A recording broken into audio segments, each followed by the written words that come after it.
20세기 초였습니다. 북미 대륙을 뜨겁게 흔들어 버렸던 복음 전도자가 한 명 있었습니다.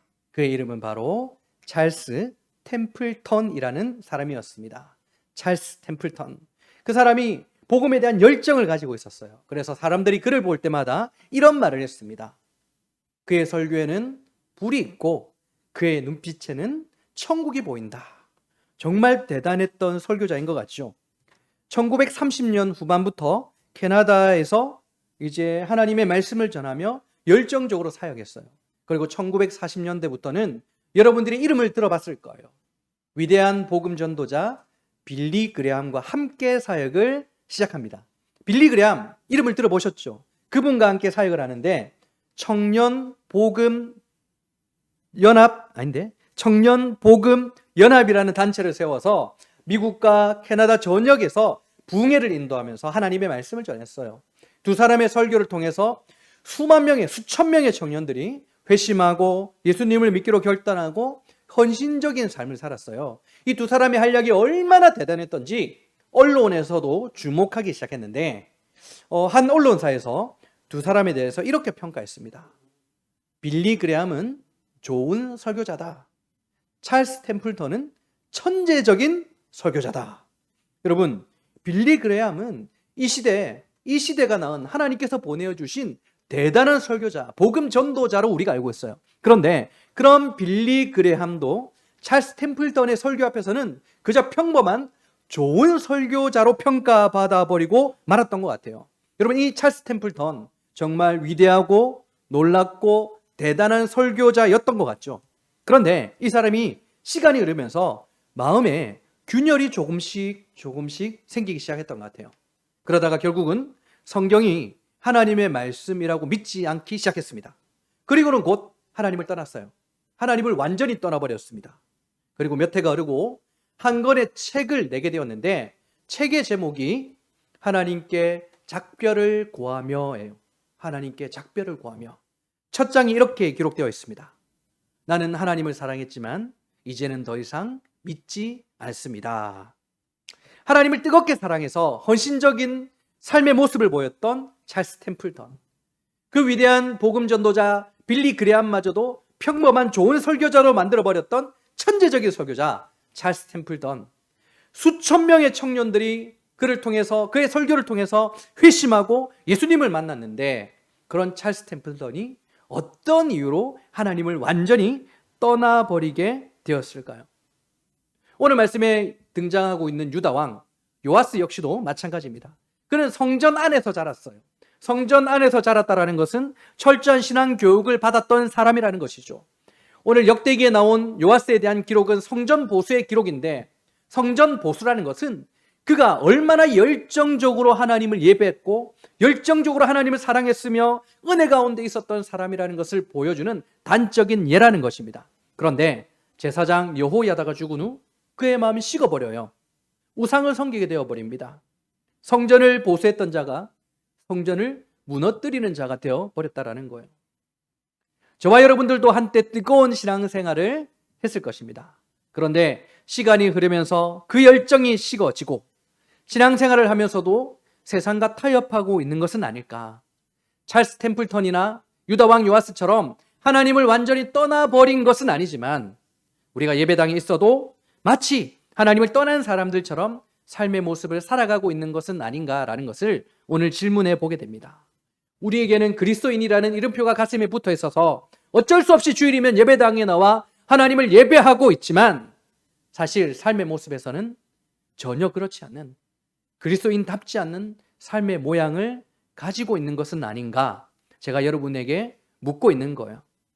그래서 오늘 저는 여러분들과 함께 유다의 왕 요아스의 삶에 대해서 함께 살펴보려고 합니다. 우리가 함께 하나님의 말씀을 나눌 때 우리 주님을 더욱더 붙들 수 있는 귀한 다짐이 있기를 주님의 이름으로 축원합니다. 자, 지난 주일 우리는 유다의 왕 여호사밧에 대해서 알아봤어요. 이 여호사밧이라는 인물이 정말 중요해요. 오늘 이야기에서. 여호사밧은 성경이 인정하고 있는 경건한 왕이었죠. 그런 경건한 왕이라 할지라도 그에게 한 가지 커다란 오점이 있었습니다. 무엇이었습니까? 앞 가문과 정략 결혼을 했던 거예요. 요사밧의 아들 여호람과 아합의 딸 아달랴가 혼인을 맺을 수 있도록 그렇게 정략 결혼을 시켰던 것입니다. 이런 요사밧의 오점이 남유다의 역사에 큰 격변을 일으키게 되어버려요. 여러분, 요사밧이 죽은 후 여호람이 왕으로 즉위하게 됩니다. 그리고 우리가 걱정하듯이 여호람은 아버지 여호사밧처럼 경건한 삶을 살았던 것이 아니라 북이스라엘 악한 왕 아합의 길을 걷게 되었어요. 그는 악한 왕으로 평가되고 있어요. 그런데 성경을 보시면 여호람이 악한 왕의 길을 걸었던 이유를 무엇 때문이라고 말씀하고 있는지 아십니까?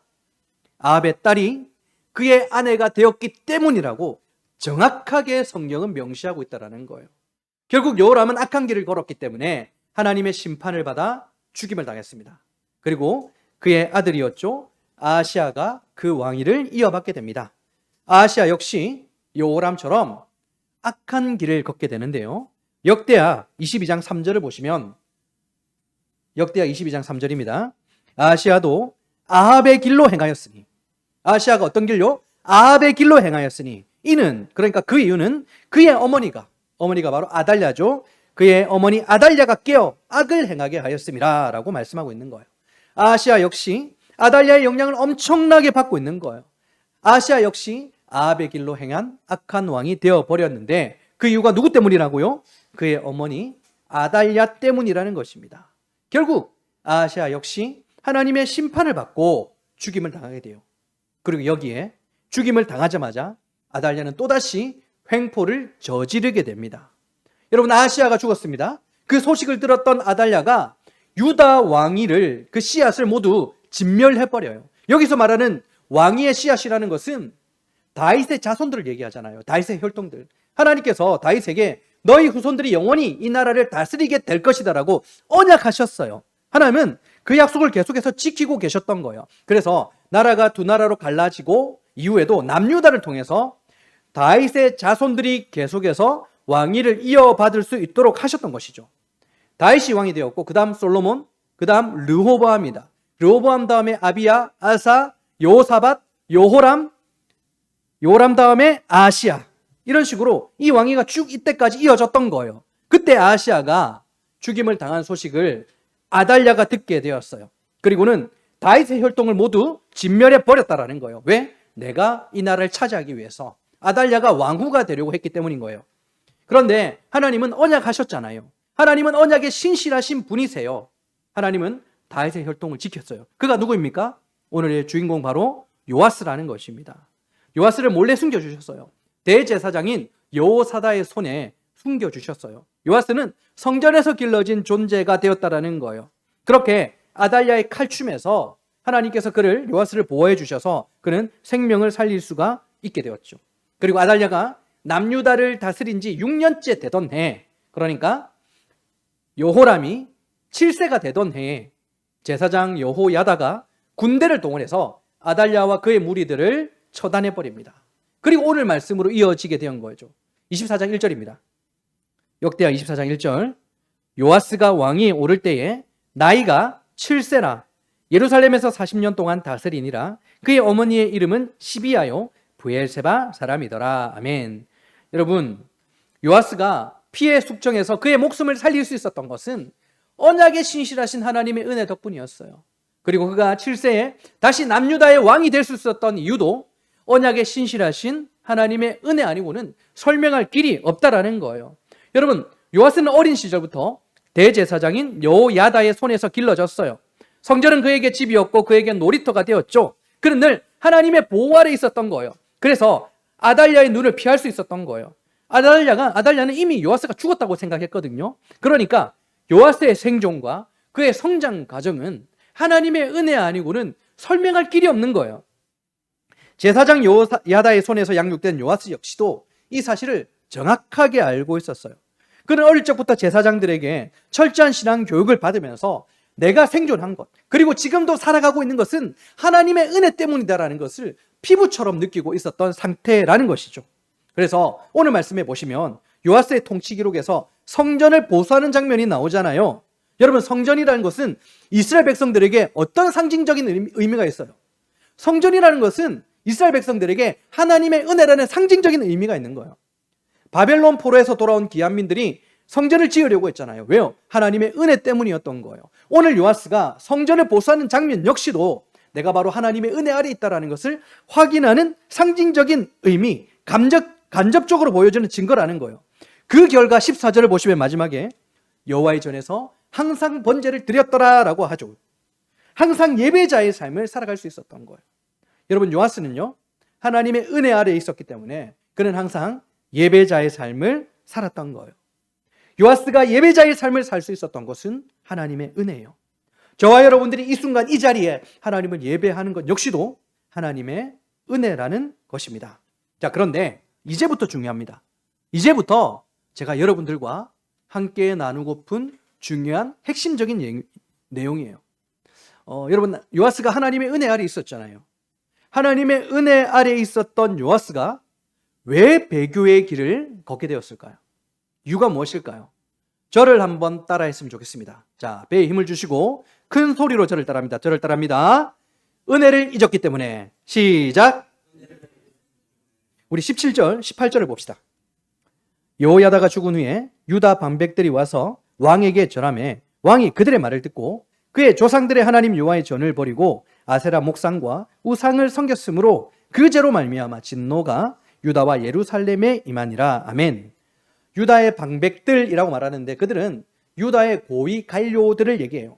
그런데 그들도 유다 사람들이에요. 유다 사람들이, 하나님의 백성이라 일컬어지는 유다 사람들이 우상 숭배하도록 깨는 거예요. 여러분, 요아스는요, 제사장 여호야다의 손에서 자랐다고 했잖아요. 그런데 7세에 그가 7살이 되었을 때 왕이 되었어요. 7살이 뭘 알겠습니까? 그러므로 남유다의 실질적인 왕은 누구였을까요? 바로 제사장 여호야다였다는 거예요. 여호야다가 섭정 왕이었던 거예요. 요아스에게 있어서 여호야다는 아버지와 같은 존재였고 하나님과 같은 존재였어요.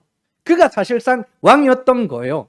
그래서 여호야다가 죽은 후 유다 방백들은 그 권력의 빈틈을 차지하고 들어가기 위해서, 그 권력을 거머쥐기 위해서 북이스라엘 왕들이 종교를 정치적으로 이용한 것처럼 그들 역시도 종교를 정치적으로 이용해 버렸던 거예요. 그게 바로 우상숭배와 연결되는 것입니다. 여러분, 요아스는 성전을 보수했던 왕이었어요. 그런데 권력을 탐했던 유다 방백들과 함께하고 그들의 말을 기울이자 여호야다의 아들인 제사장 스가랴까지 성전에서 죽이는 끔찍한 일을 저질러 버렸어요. 성전을 보수했던 왕이 성전을 무너뜨리는, 성전에서 선지자를 죽여버리는 끔찍한 주인공이 되어버렸다는 것입니다. 자, 그 이유 때문에 하나님의 심판을 받게 되죠. 아람 군대와의 전쟁에서 요아스는 큰 부상을 당하게 됩니다. 침상에 누워있을 때 신하들이 그를 죽여버리게 되었어요. 하나님의 은혜 아래 살았던 요아스, 그러나 그는 결국 하나님의 심판을 받아 죽게 되었습니다. 그 이유가 뭐라고요? 바로 하나님의 은혜를 잊었기 때문이라는 것입니다. 여러분, 오늘 우리가 보는 역대하 24장의 말씀은 1절부터 24절까지, 27절까지 되어 있어요. 1절부터 27절까지. 그런데 딱 절반인 14절까지 하나님의 은혜 아래 있었던 요아스에 대해서 기록하고 있고요. 나머지 절반은 하나님을 떠난 요아스에 대한 기록을 보여주고 있어요. 그런데 하나님을 떠난 요아스에 대한 기록의 그 시작이 어디부터였습니까? 바로 제사장 여호야다의 죽음이라는 거예요. 우리 17절 말씀을 다시 한번 봅시다. 24장 17절. 여호야다가 죽은 후에 유다 방백들이 와서 왕에게 절하매 왕이 그들의 말을 듣고. 아멘. 여러분, 여호야다가 죽은 후에라고 하죠. 여기서 죽은 후에라는 말에 집중해 보세요. 죽은 후에라는 말의 히브리 원어는 아하레이 모트라는 히브리어 단어가 사용돼요. 그런데 구약 성경 곳곳에 이 아하레이 모트라는 히브리어 단어가 사용되는데요. 어떤 상징적인 의미로 사용되느냐? 바로 지도자의 죽음 이후 하나님을 잊게 되어질 때에 사용되는 단어가 바로 아하레이 모트라는 히브리 단어라는 것입니다. 대표적으로 사사기 말씀을 보시면 그 시작이 여호수아라는 지도자가 죽은 후에 그 후에 다음 세대가 아니라 다른 세대가 여호와를 알지 못하였더라라고 기록하고 있죠. 그때 사용된 단어가 바로 아하레이 모트라는 단어예요. 여러분, 제사장 여호야다, 이름의 뜻은 여호와께서 아신다예요. 여러분, 안다라는 말에는 기억이라는 의미가 담겨 있잖아요. 안다라는 말 자체가 기억이라는 의미잖아요. 그러니까 여호야다의 죽음이라는 것은 요아스에게 있어서 기억의 죽음이 되어버려요. 요아스는 하나님의 은혜를 잊어버린다는 뜻이 되는 거예요. 그러니까 17절 말씀은 여호야다가 죽었다라는 것이지만 실상은 요아스의 신앙이 죽어버리는 사건이 되어버리는 거예요. 여호야다가 숨을 거두게 되자 요아스는 하나님의 은혜를 여호야다와 같이 땅에 묻어버리는 거예요. 여호야다의 죽음은 요아스의 망각의 시작이 되어버렸다라는 것입니다. 여러분, 요아스의 망각의 시작 뭐라고요? 하나님의 은혜를 잊어버렸기 때문인 거예요. 24장 20절 봅니다. 너희가 여호와를 버렸으므로 여호와께서도 너희를 버리셨느니라. 너희가 요아스가 여호와를 버렸으므로 하나님의 은혜를 잊어버렸으므로 여호와께서 요아스를 버리셨느니라. 여러분, 성경은 이 원리에 대해서 정말 자주 강조하고 있어요. 하나님의 은혜에 대한 기억은 단순한 도덕적인 교훈이 아니라 언약적 관계를 유지하기 위한 하나님의 명령이라는 것을 여러분 기억하시길 바랍니다. 그래서 출애굽기 13장 3절을 보시면 하나님께서 우리에게 하신 말씀이 있죠. 나를 기억하라는 거였어요. 그리고 신명기 6장 12절에서도 너희는 나를 잊지 말라라고 말씀하신 거예요. 명령하셨어요. 하나님은 우리에게 명령하신 것이 있어요. 하나님의 은혜를 잊지 말라는 거예요. 이것은 교훈이 아니라 명령이라는 거예요. 바울의 동역자 중 데마라는 사람이 있어요. 여러분, 데마 하면 떠오르지 않죠. 자주 본 이름이 아니죠. 그런데 성경은 데마를 바울의 동역자로 곳곳에서 이렇게 언급하고 있어요. 데마는 분명 선교에 대한 뜨거운 열정을 가지고 있던 사람, 하나님의 은혜를 누리고 있던 사람이었어요. 그는 바울과 함께 복음 전파의 길을 걸었던 사람이고, 고난과 복음의 눈물을 흘리는 사람, 하나님의 은혜를 누렸던 사람, 뜨거운 열정의 사람이었던 거예요. 그는 분명 하나님을 사랑했고 하나님을 위해서 자신의 삶을 기꺼이 헌신하겠다, 다 바치겠다라고 결단하며 그런 은혜의 시간을 살았던 사람이라는 것입니다. 그런데 바울의 서신서인 디모데후서를 보면 데마에 대한 슬픈 이야기를 바울이 하고 있어요. 디모데후서 4장 10절, 데마는 이 세상을 사랑하여 나를 버리고 데살로니카로 갔고. 아멘. 데마가 하나님을 떠났어요. 바울을 하나님을 떠났어요. 단순히 사역을 그만둔 것이 아니라 하나님의 은혜로 시작했던 그 고난과 헌신의 길을 등지고 세상의 안락한 길로 그가 떠나버렸다라고 얘기하고 있죠. 여러분, 성경은 데마가 왜 그런 길을 다시 걷게, 왜 그렇게 해버렸다고 얘기하고 있어요? 세상을 사랑했기 때문이라는 거예요. 여러분, 데마는 한때 값없는 구원의 은혜로 말미암아 하나님을 뜨겁게 사랑했고 열심히 헌신했던 사람이었어요. 그러나 그의 마음속에서 하나님의 은혜가 조금씩 사라지자 그 빈자리를 세상적인 즐거움과 안정과 만족으로 채워버렸던 거예요. 하나님의 사랑이 세상 사랑으로 대치되어 버렸던 것입니다. 여러분, 이 데마의 비극은요, 오늘날 저와 여러분들에게 하시는 하나님의 엄중한 경고의 말씀이에요. 여러분, 데마는요, 하루아침에 고난의 십자가를 떠나버린 게 아니었어요. 그의 마음속에서 하나님의 은혜가 조금씩, 우리가 느끼지 못할 만큼 조금씩 잊혀지고 있었어요. 그 뜨거운 감격과 감사와 은혜가 조금씩 잊혀지고 있었어요. 마치 뜨거운 물이 서서히 식어가는 것처럼 하나님의 은혜가 조금씩 잊혀져 버렸던 거예요. 그리고 그렇게 값없이 받은 구원의 은혜가 잊어버려질 때 어떤 일이 일어나 버린 것입니까? 기도의 자리가 의무감으로 식어버리는 거예요. 말씀 묵상이 숙제처럼 습관이 되어 버린 겁니다. 예배의 간격이 메마른 땅처럼 완전히 건조해 버리게 되는 것이죠. 이렇게 은혜의 기억을 잃어버리는 순간 우리는 이미 세상에 한 발짝 나선 것과 같다는 말이에요. 요아스의 비극과 데마의 비극, 하나님의 은혜를 잊어버리는 것이 얼마나 무서운 일인가를 저와 여러분들에게 가르쳐 주시는 내용인 것이죠. 여러분, 하나님의 은혜를 잊어버리는 것이 얼마나 큰 비극인가, 성경 역사 속에서 가장 잘 보여주는 인물이 바로 솔로몬일 거예요. 여러분, 솔로몬은 가장 위대한 왕이었고 하나님의 은혜를 가장 많이 누린 왕이었지만 그의 노년은 어떻습니까? 가장 비극적인 왕으로 기록되고 있어요. 여러분, 솔로몬이 왕이 오를 때 그는 자신의 왕이나 능력이나 부를 구하지 않고 하나님께 지혜를 구했잖아요. 나는 작은 아이라 출입을 하지 못합니다라고 고백하면서 오직 하나님의 은혜 위에 나라를 세우려고 했어요.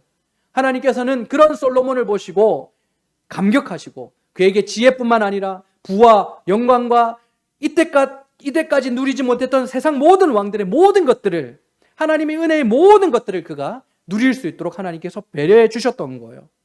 그런데 그 은혜가 너무 컸던 것 같아요. 시간이 흐르면서 나라는 부강해지고 안정해지고 번영했지만 솔로몬은 마치 하나님의 그 은혜가 너무 당연한 것처럼 느껴지기 시작했던 것 같아요. 우리에게 가장 위기의 순간이 언제인 줄 아세요? 하나님의 은혜가, 이 구원의 은혜가 너무 당연한 것처럼 느껴지는 바로 그 순간이라는 거예요. 솔로몬에게 있어서 바로 그 순간이 임했을 때 그는 하나님의 은혜를 조금씩 잊어버리기 시작했다라는 거예요. 그의 마음속에서 하나님께 바쳐야 될 감사와 헌신의 마음, 사랑의 마음, 은혜의 마음이 이제는 세상의 쾌락과 어떤 놀이 문화에 빠지게 대치되게 되어 버렸던 것입니다. 여러분, 솔로몬에게 700명의 부인이 있었어요. 그리고 1000만 해도 300명이 넘었습니다. 사치스러운 생활을 하고 이방 여인들 위한 우상 산당을 건축해 버렸어요. 솔로몬은 하나님을 사랑했던 처음 마음을 완전히 잊어버리고 권력과 재물과 쾌락을 사랑해 버렸던 겁니다. 그렇게 하나님을 떠나버렸잖아요. 여러분, 솔로몬의 생애가 우리에게 무엇을 경고하고 있습니까? 가장 많은 은혜와 축복을 받은 사람이라 할지라도 하나님을 잊어버리면, 하나님의 은혜가 당연한 것처럼 느껴진다면 그것은 망할 수 있다는 거예요. 그 순간 그 영혼이 병든다는 것을 우리에게 보여줘요. 그러므로 여러분, 하나님의 은혜를 잊어버리는 것은 단순한 실수가 아니라 우리의 영혼을 타락과 배교로 이끌어내는 언약적인 죄악이라는 것을 여러분 기억하시기 바랍니다. 하나님께서는 저와 여러분에게 놀라운 은혜를 베풀어 주셨죠. 우리 중에 하나님의 은혜를 누려본 적이 없다라고 감히 말할 수 있는 사람은 아무도 없을 겁니다. 그렇다면 하나님께서 저와 여러분들에게 이 놀라운 은혜를 주셨는데 그 은혜의 힘을 의지하여서 세상의 유혹 앞에 정말 그 은혜의 힘을 의지하여 이겨내고 있습니까? 아니면 그 은혜를 뒤로하고 세상의 안락함을 당하고 있습니까? 우리가 오늘 말씀을 통해서 스스로 질문해 봐야 되겠죠. 말씀을 정리하도록 하겠습니다. 1950년 한국 전쟁이 일어났을 때였습니다. 남한에 있던 많은 사람들이 부산으로 몰려들었죠. 그리고 부산의 임시 학교 건물에서 불이 나버렸습니다. 모두 허겁지겁 짐을 챙기고 빠져나오게 되었어요. 그렇게 빠져나왔던 할머니 한 분이 계셨는데 할머니 한 분께서 갑자기 불길 속으로 뛰어들어가는 거예요. 사람들이 소리쳤습니다. 할머니 안 돼요. 위험해요. 큰일 나요. 말리기 시작했어요. 그런데 할머니가 뛰어들어가 버린 겁니다. 그리고 잠시 후에 그 불길 속에서 손에 무언가를 꼭 쥐고 다시 나오게 되었어요. 사람들이 뭔지 봤어요. 바로 불타버린 성경이었습니다. 대부분 죄로 변했어요. 사람들이 묻죠. 할머니, 그거 가지고 가려고 그 안에 들어가셨습니까? 왜 그렇게 위험한 짓을 했습니까? 할머니를 다그쳤어요. 그러자 그 할머니가 떨리는 목소리로 이렇게 얘기합니다. 이 성경책은 내가 예수님을 믿을 때 선교사님께 받은 성경책이에요. 이걸 볼 때마다 하나님이 나를 구원하셨다라는 것을 내가 잊지 않을 수 있어요. 이게 없으면 나는 하나님이 나를 사랑하신다라는 것을 잊을까 두려워요 라고 대답했어요. 여러분, 그 할머니는 문자 그대로 하나님의 은혜를 잊지 않으려고 했던 사람이라는 것입니다. 할머니는 성경책이 아니라 그 은혜를 기억하려고 불길 속으로 뛰어 들어간 거예요. 요아스는 여호야다가 죽은 후 하나님의 은혜를 잊어버렸습니다. 하지만 그 할머니는 불타는 세상 속에서도 하나님의 은혜를 붙잡아 버렸던 거예요. 여러분, 성경은 하나님에 대해서도 말씀해 주시지만 우리 자신에 대해서도 가르쳐 주시는 말씀이죠. 인간에 대해서, 저와 여러분에 대해서 얼마나 연약한 존재인가, 얼마나 타락한 존재인가를 우리에게 가르쳐줘요. 요아스나 찰스 템플던 이야기나 데마, 솔로몬의 이야기는 사실 남들의 이야기, 우리 인생과 거리가 먼 이야기가 아니라 바로 우리 자신의 이야기라는 것을 여러분 기억하시길 바랍니다. 우리도 한때 하나님을 뜨겁게 사랑했잖아요. 열정적으로 하나님께 예배했잖아요. 감사의 고백을 드렸잖아요. 그런데 어느새 그 은혜를 너무 당연한 것처럼 느끼고 있고 감사의 마음 없이 식어져 버린 마음으로 신앙생활을 할 수 있다.